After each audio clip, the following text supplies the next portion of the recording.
Yes, it's very, very confusing, and even I had to go and study up to make sure which one was which. Get the difference between used by or expiry date and best before wrong, and chances are you will meet with one of these organisms.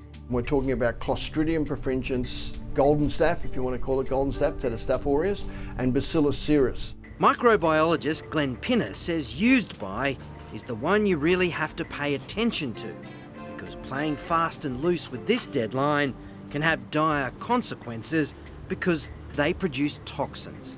You can cook the food, it'll kill the bugs, but the toxin's still in there. Even if you think you can sniff out bad food a mile off. Telling someone who's had food poisoning 4 times, twice with salmonella, twice with campylobacter, and I've got an average good Italian nose, baby, it's not going to help you at all. If you can smell it, it's well and truly off.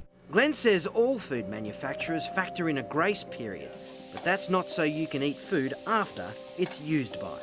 What it means is that we're allowing for a little bit of temperature abuse, and what about when we go home? We're sitting in a car at 35 degrees. You've just decreased that shelf life. Bugs breed above 5 degrees, and one of the most common places for temperature abuse is our own fridge.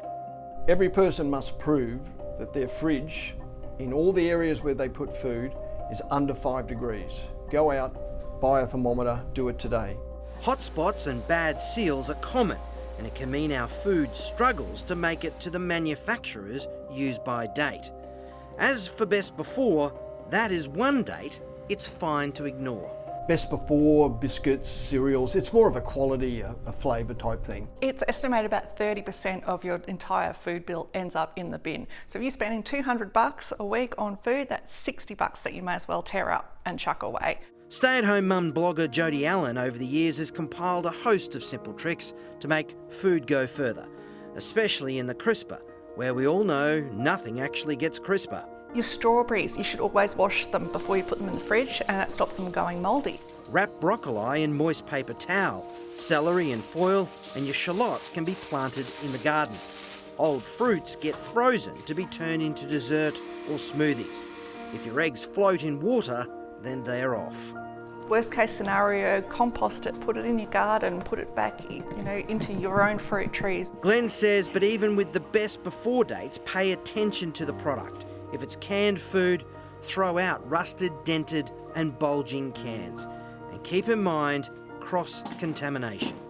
Especially if you're seeing situations where the packaging has been broken and it's leaking. As for that mould on cheese, if it's getting towards the end, if you saw a tiny bit of mould on a piece of cheese and you're just about at the end of it, yeah, look, I'd cut it off.